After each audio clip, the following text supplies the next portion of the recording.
Let's do a whirlwind of cannabinoid case reports. Here's 3 case reports covering 4 diseases, only one of which you probably ever heard of before. We'll start with a young girl with white Sutton Syndrome, a rare genetic disease of intellectual disabilities, developmental delays, and epilepsy. To control her seizures, they tried valproate, topiramate, levetiracetam, clobazam, rufinamide, and vagibatrin, none of which worked well enough to keep using. But after starting off-label treatment with CBD, she achieved complete remission from seizures. Unfortunately, then her parents, against medical advice, decided to discontinue the CBD therapy and her seizures came back. However, once they started using CBD again, she again experienced successful seizure control. Then there's a case report of a young person with both Lennox-Gastaut Syndrome, which is a severe childhood epilepsy, as well as alpha-1,3 mannose-transferase congenital disorder of glycosylation, which is a rare genetic disorder of early neurological abnormalities, abnormal facial features, and eye problems. This is the first known time for someone with both of these disorders to be treated with CBD.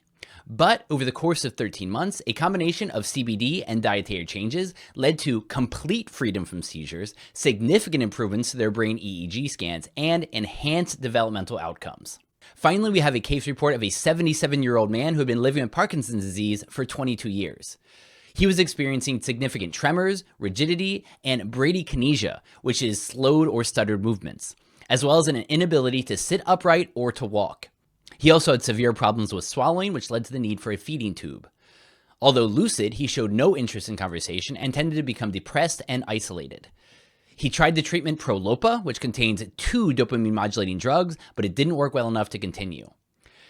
And now, this last part is so moving, especially to someone whose grandmother passed from Parkinson's before I knew enough to strongly suggest cannabis, that I want to quote from these researchers directly.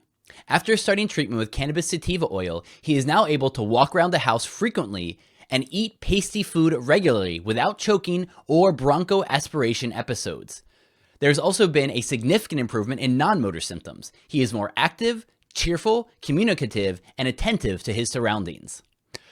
Wouldn't that be a beautiful change to see in your grandfather? So there's 3 powerful case reports on the power of CBD and cannabis.